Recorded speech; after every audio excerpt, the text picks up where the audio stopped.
Not a happy camper. So, I mentioned in the clip from, well, yesterday, technically, Sunday, that I was getting a terrible migraine, and it's better now. It's Monday, shortly after lunch. It's better, but I'm just really light sensitive, lightheaded, and feeling under the weather, just generally. So I'm working from home today, doing as much as I can. But I mean, I've been sitting with sunglasses indoors just to reduce the light sensitivity issues. And I mean, just turning the lights on here in the living room to record this is actually kind of painful.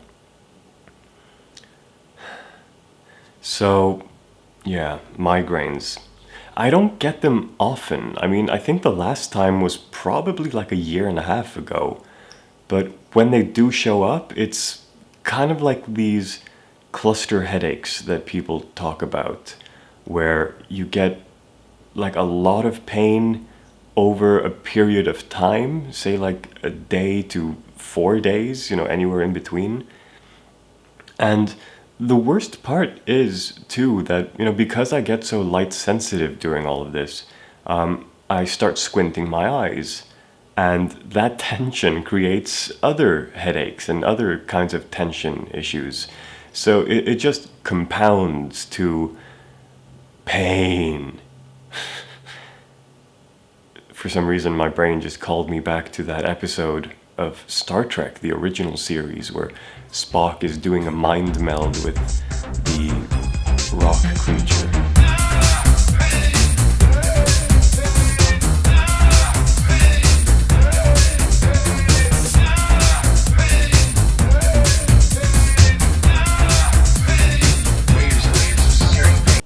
So yeah, I've been working from home today, and I'm hoping to get back to the office tomorrow, assuming things clear up in my head during the remainder of the day. I mean, I'm feeling a lot better, so it shouldn't be a problem, but, just in case.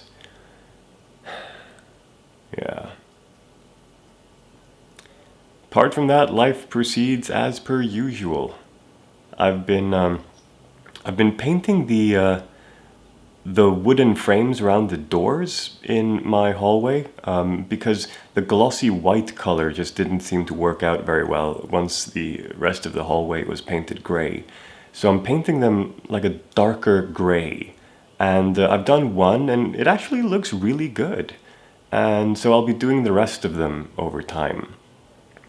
I've also decided to hold off a little bit longer on putting in new floor because I'm researching options for putting in heating beneath the floor thing. And there's lots of great electrical heaters that can be installed beneath the floor that, measure hardly anything. They're about the thickness of like an Apple remote. They're like really, really thin.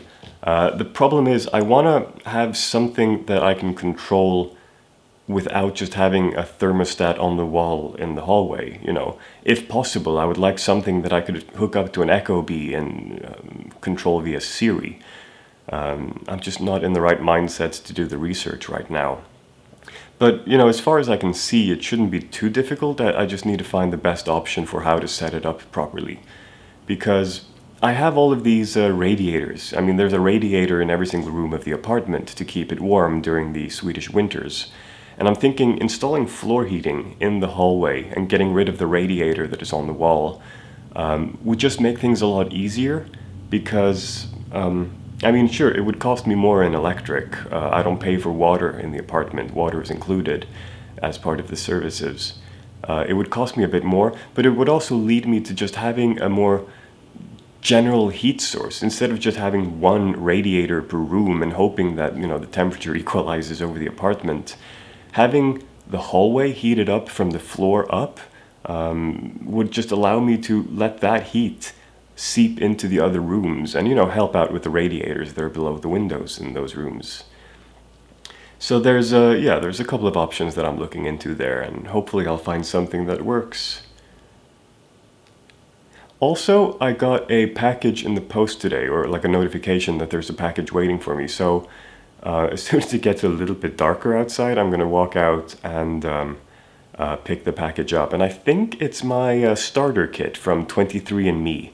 My sister and I decided to do full genetics testings. You know, for various reasons. I'm mainly curious because I know that there are, you know, I wouldn't say genetic abnormalities or anything, but we have a fairly high degree of neurological disorders in the family. I mean, we've got ADHD, we've got the autism spectrum, we've got Parkinson's, we've got Alzheimer's. So there's been a lot of stuff like that on both mom's and dad's lines. So I'm just mainly curious to look into the genetics, you know, compare me and my sister, see what we have and what kind of mutations are in there and so on. And it would probably go a long way to answer a question that I've had for a long time, because there's always been this rumor in the family, so to speak, that I've never actually been able to put my finger on or find any conclusive evidence for. But there's this rumor that my maternal grandmother, no, how does this work? My mother's father's mother's mother might have been half French, because her mother, in turn, might have had children with a French sailor who arrived in Iceland for some reason in the, I don't know, mid-1800s or something. Generally, people in my family, on my mother's line at least, get children fairly late in life. So as soon as I'm 4 generations back, I'm already in the, you know, early to mid-1800s. So documentation is difficult, but the 23andMe thing should be able to show me if I am, you know, 1/64th French, maybe. I don't know.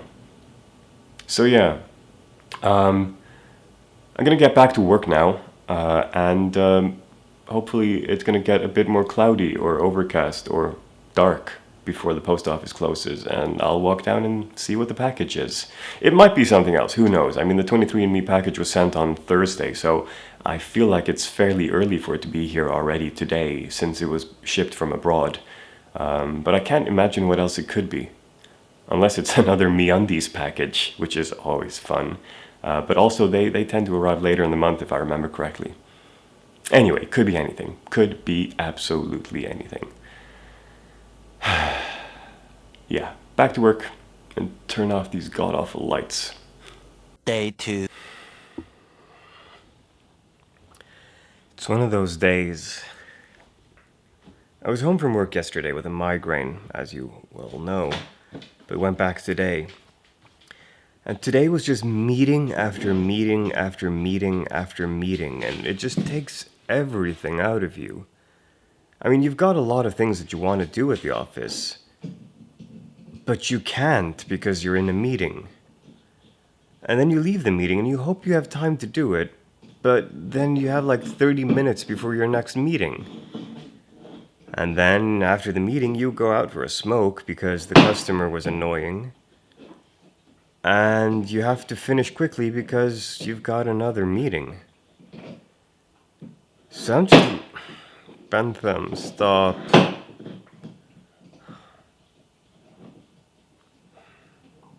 Yeah, it's not a good day. Maybe I'll just hit the sack early or something. I'm tired. So much for the uplifting content, eh?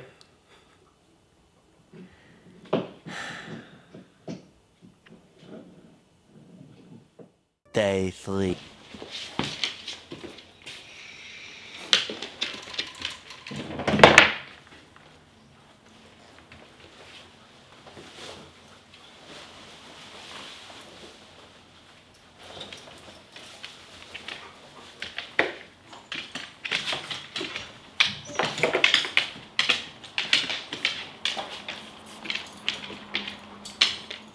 Look, good boy.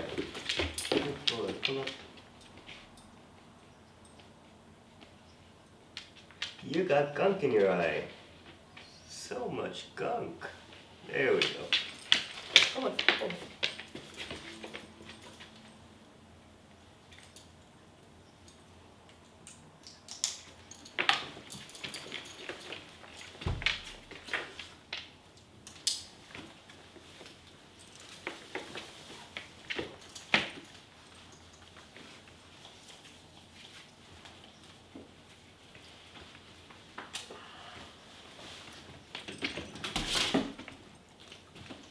Bentham, sit.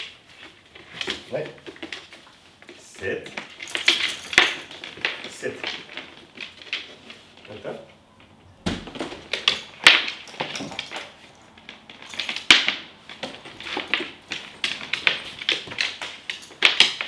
Come on, boys.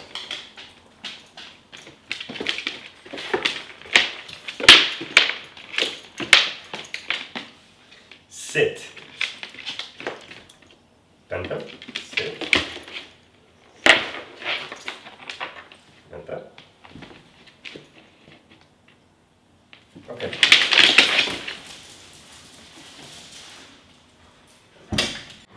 So I'm heading back home from the vet with Locke.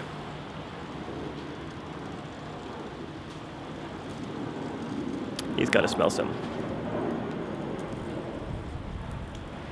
Because he's been acting tired this past week, unusually so. And first I figured it was probably just, him being tired because of old age and the puppy. But, I don't know, it's been more than that. And I can't really put my finger on it. Anyway, so, I was working from home today, so I decided to go to the vet and just have them check him out. So they poked and prodded him from all angles, took his temperature and everything. Seems fine, from a physical perspective. So they drew some blood and we'll be, checking him in the lab. So I'll know more on Monday. I had to pay about 3,200 Swedish for it. Yeah. But hey, I'd pay anything for this guy.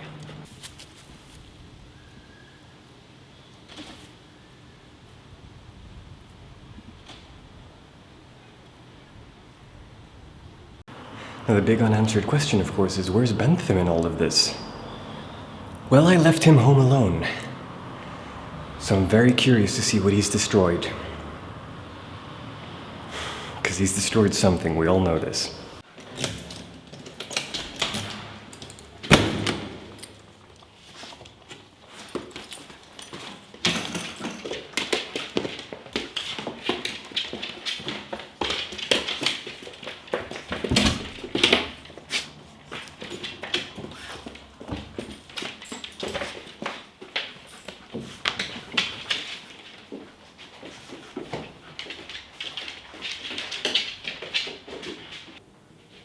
I'm confused. He's destroyed nothing. Huh. It's so weird. 3 days later. So I'm heading over to my sister's place. She moved about a week ago, and she needs help settling in. I'm guessing it's, electrics, TV, cabling, stuff like that. So that's where I'm going. It's Saturday, by the way. I really wish I had more time for this. And I really wish I had a drone. Anyway, more on that later.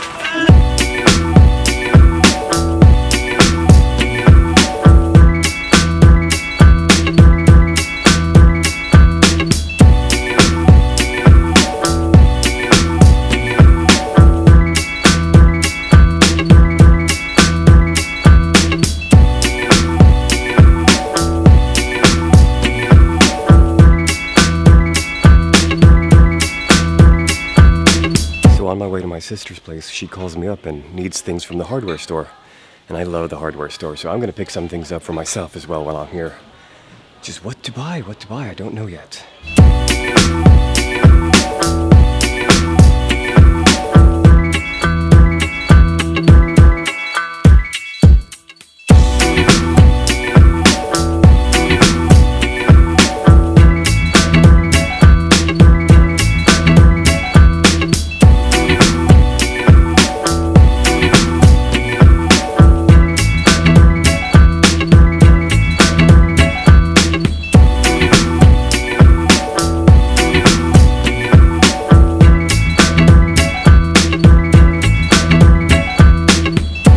I mentioned that my sister had just moved. What I didn't say is that the place she moved is just right next to our childhood home. It's like a 4-minute walk from the house that we moved to when I was 14, and The house that my mom and dad stayed in until they died. It's a little bit uncanny to come back here now. You know, I know this neighborhood by heart. You know, every single twist and turn of the streets are like ingrained in me. And even though the neighborhood has changed quite a lot over the years, you know, these houses that I'm walking by right now, they didn't even exist when we moved in here initially. So even though a lot of things have changed, you know, I've been here for all of those changes. You know, I was here when they started building these houses. I lived here. I could walk from the house to the store with a blindfold on. I mean, I know this place. I don't know. I don't think I could move here. And not just because I've turned into a city rat since then, but, you know, just too many memories, I think. And I'm not a nostalgic kind of guy. It's just that, you know, mom and dad are around the corner everywhere. I mean, this is where dad lost Locke back in the days. You know, it was a winter's day and he was out walking Locke for me. And the dog managed to slip out of his harness or just pull himself out of dad's grip or something. I forget the details, but yeah, that happened just behind me. Yeah, so a lot of memories in this area. Mostly good ones, luckily, though. You know, I have mainly good memories with my family. Almost exclusively. But still, it does feel strange to be back. Haven't lived in or around this area in like the better part of 7 years now. Because I moved out and moved in with my then girlfriend. And then after she left me, I stayed in that apartment for about a year before I got my apartment in town. It's uncanny. David's got birds! Yep.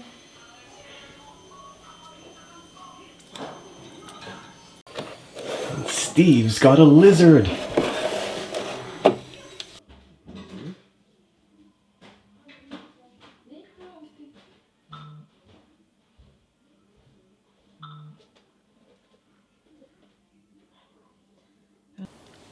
Well, that's not going to work.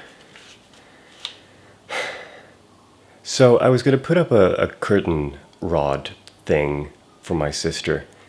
And, you know, she's got all the equipment needed, except one very important thing. The drill that goes into the drill. So it looks like I'll be coming over next weekend instead, with my own drill bits. Oh well, you know, more time with the sister. Now what to do? I'll figure something out. Since I'm the international world champion of Plants vs. Zombies 2, Steven's asked me to help him out with a level. Let's see how that goes. Hello?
You've got something in your face.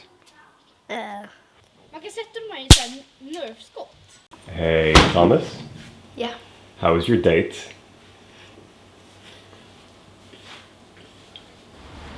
5:30, heading home from my sister's. Plan for today, eat something, go to the dog park, and then cut together a vlog.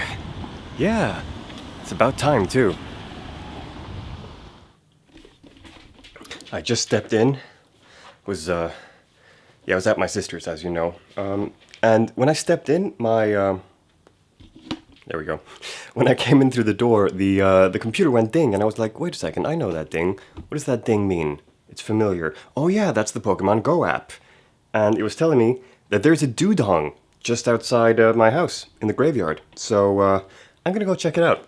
Come with me, and let's go find a dugong.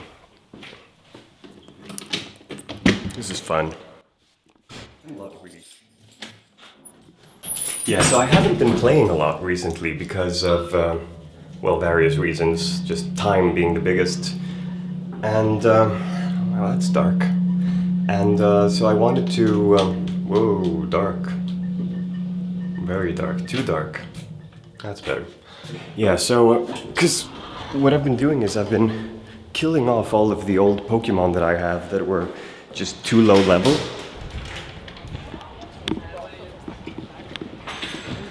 And now it's too bright. So yeah, I've been throwing away all of the Pokemon that were too low in level, and I've just been making sure that the ones that I capture are, you know, individual value 80 or higher, like I was saying earlier. And yeah. So, starting up the app, and walking over to the place where the map told me that I would find a dugong. Almost there. And there it is.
And I've caught myself a dugong.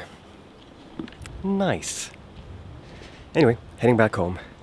Gotta get the dogs ready to go to the playpen. Dog yard. Play thing. Sometimes I lose words. It's really strange. I don't get it. Dog park. Yeah, that's it. Dog park.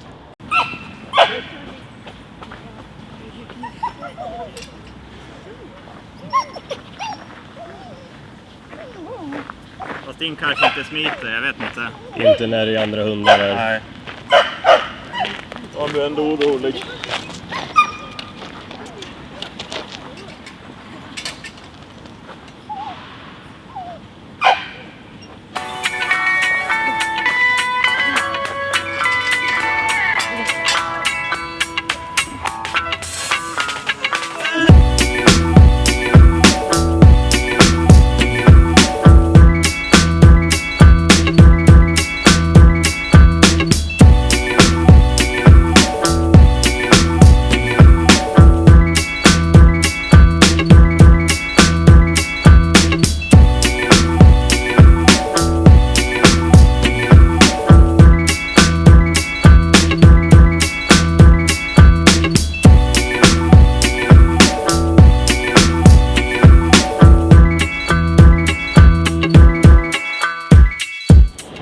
It just struck me that today is exactly 15 years since 9/11, isn't it?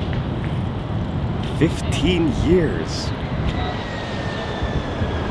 weird because it feels like a millennia ago, but it also feels like just a couple of days ago. Funny how certain events just stand out in history as timeless in a way. 9/11 was really the end of the 90s. I mean, even though it happened in 2001, the 90s ended in that very moment.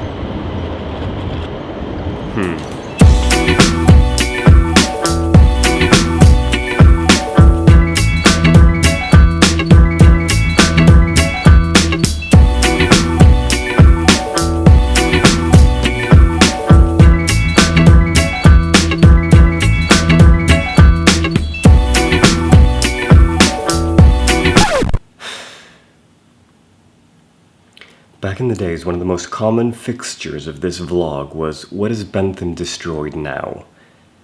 And the reason why I haven't done an update in that series, because it basically is a series, is he's been fairly good these past couple of weeks. You know, apart from tearing off a bit of the bed, which looks terrible, but it's fixable mostly. I mean, I'm probably gonna have to patch it, but you know, it's mostly okay. But apart from that, you know, he's been good. He hasn't, you know, done anything indoors in terms of pee and poo. So yeah. I went out to the museum today, the photographic museum, and then afterwards we spent some time in town to catch some Pokemon, and I think I was probably away for about 4.5 hours, thereabouts. And, you know, the dogs have been left alone for that length of time before, and it's never really been any concern. And then I come home today. Yeah, piss off, Bentham. And then I come home today, and as I walk into the apartment, the dog is just standing there by the front door, and he's clearly got emotions of some sort, because he's all like, and runs away. Bentham, nay! Damn dog. So, I step into the apartment, kind of wondering what's going on, and the first thing that I notice is that the coaxial cable that goes to my cable modem, it goes from the front door, it goes along the wall, and then through the wall and into the living room. And my first thought is, the cable is hanging slightly more taut than it usually is. So I follow the cable, and I find this. See this? This is a cable sticking out of the wall. See this? This is the other end. So he's torn the cable. He's torn the cable in half. Go away. I'm annoyed with you. So he's torn the cable. So I have no wired internet in my home right now. I mean, it's an easy fix, but it's annoying that I have to fix it. But it gets worse. I'd been looking at the cable for like 30 seconds, just making sure that everything looked okay and that I was able to just splice it and fix it. And I was, you know, thoroughly annoyed at this point, and I stood back up and I walked into the living room to place a phone call to my partner to tell her what had happened. And that's when I noticed the next thing. Follow me. So, I stepped into the living room, and you remember back in the days where he tore the sofa to shreds? And eventually I patched the pillow and I turned it over? Yeah.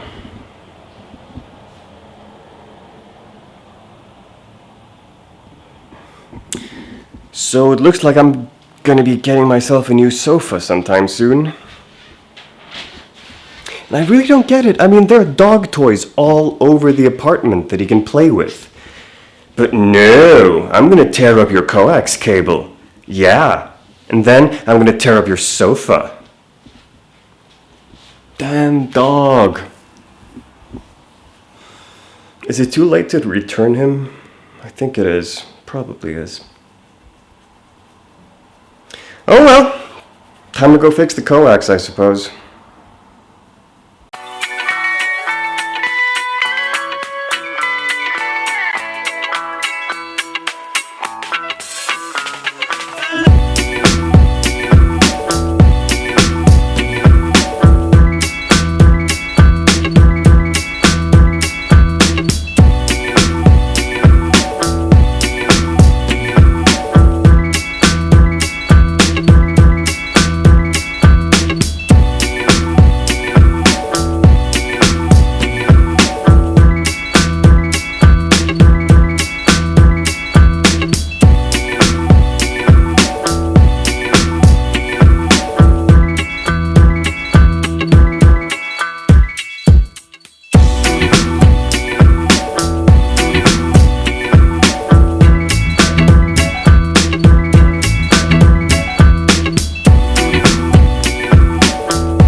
Well, isn't that annoying? It worked for a couple of minutes. Then I vacuumed, and when I was done, it stopped working again. And the modem is just blinking on the downstream and upstream signals, so it's not getting a signal again. Oh well, looks like I'll have to resplice the cable. Fun, fun, fun. Exactly what I wanted to do on a Sunday evening at 8 o'clock. Now, what I expect might have happened is that when I was taping down the splice, the copper cable might have snapped on one of the ends. So I'm going to take it apart again and see how it looks. Because those copper cables are surprisingly brittle.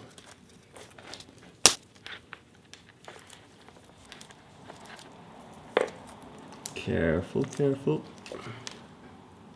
No, they both seem intact.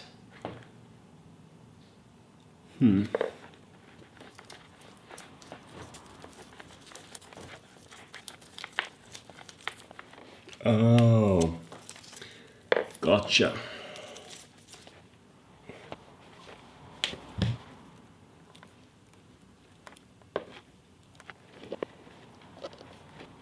Easy does it. Come on. Because just about the worst that I could do right now is to snap the copper.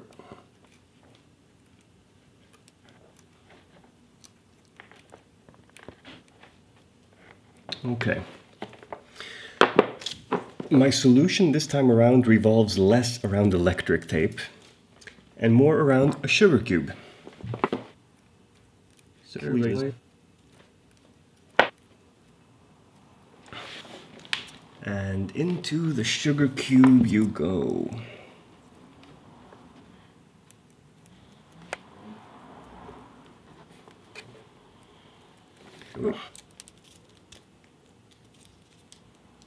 And here again, you want to put pressure on the copper cable, but not so much that you snap it from the pressure. That looks about right.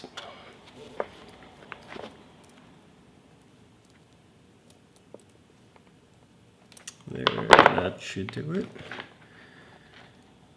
Now, this is so long that I'm probably just best off folding it.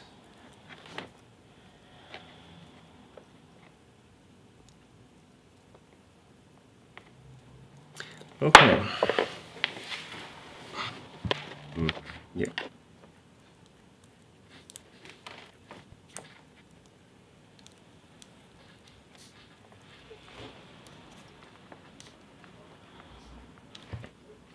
Yeah, this does not look good, but let's see if it works.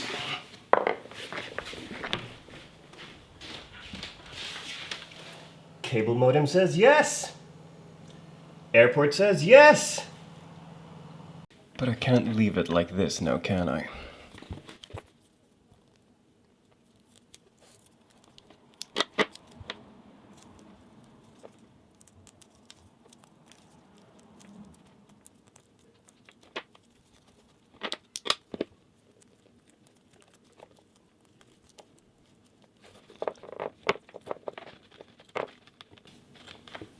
There we go.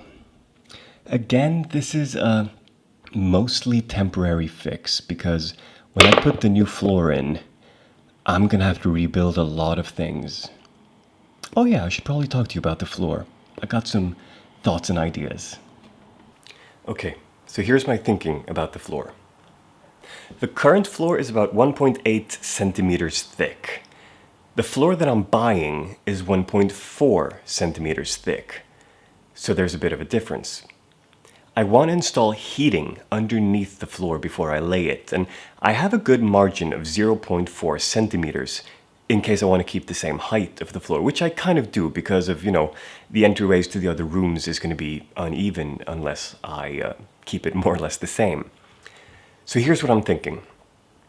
I tear out the current floor, I polish it down, I put in spacers of about 0.3 to 0.5 millimeters every couple of inches, and I put them lengthwise, or on the short ends rather, because the floor is going down on the long ends, and you want the floor to lie down on them rather than come in between them, obviously.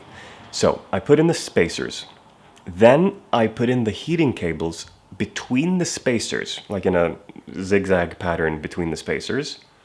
And I can also put down the coax cable that you just saw me play with, and a network cable that's currently going around the ceiling and into my office. So I can put those down underneath the floor. Once they're there, I could put in the cement, or not cement, but filler material stuff, over the heating cables and the network cable and the coaxial cable.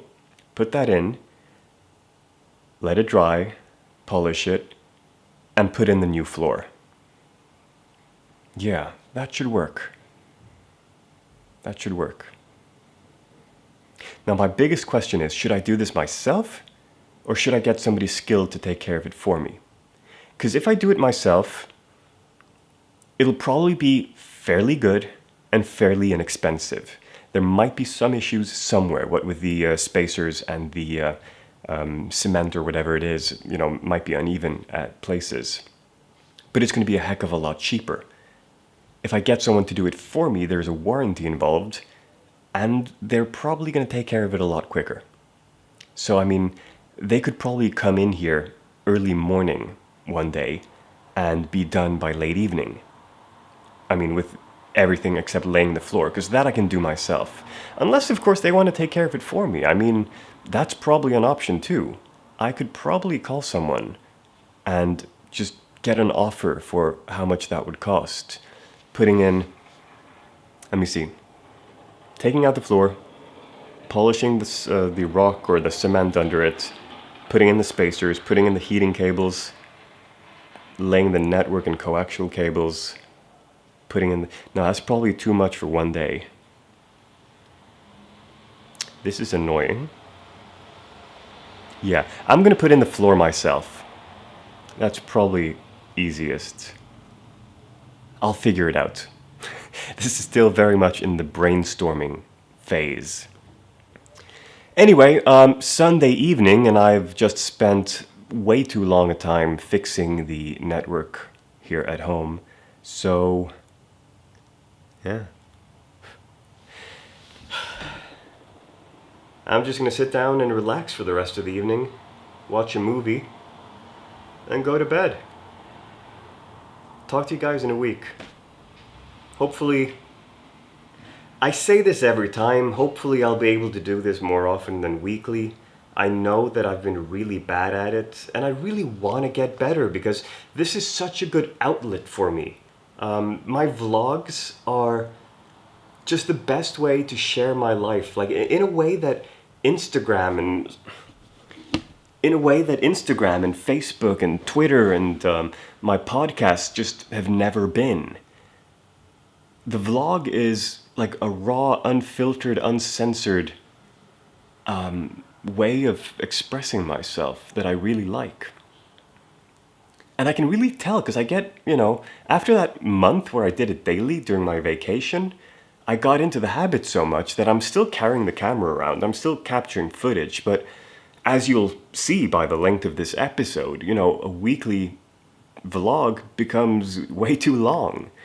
So I want to be able to do this more often. I really can't find the time. And that's such a shame, where time is the biggest, limiting factor to a person's creativity. Really sucks. So guys, make me a YouTube billionaire. Sorry, millionaire. Billionaire would be nice, of course, but millionaire is enough. Actually, it doesn't even have to be a millionaire. I mean, if I were to pull in like $3,000 or $4,000 a month in dollars, that would be more than enough. I could quit my day job and just live off of the interwebs. I'm not there yet. Podcasts are growing slowly in terms of revenue. Vlog even slower. But I'll get there. I will get there, This is my passion, creating content on the internet. When I discovered podcasts in 2010 and I started podcasting, weekly, often daily in 2011, I knew that I'd found my thing. And this, the vlog, is really just an extension of my thing. Creating content using my voice and my creativity. It's just the best thing that I know. So I'm gonna keep it up. It doesn't really matter if I become a YouTube millionaire or not. I'm still gonna be doing this. You're not getting rid of me that easy. Anyway, it's late, it's Sunday, I've got work tomorrow, so talk to you guys later, okay? Thanks for listening. Thanks for watching. Thanks for being here. And thanks for sticking out to the end. I mean, wow. Check out the stamina on you. Anyway, see you guys in a week, probably. Hopefully sooner, but probably a week.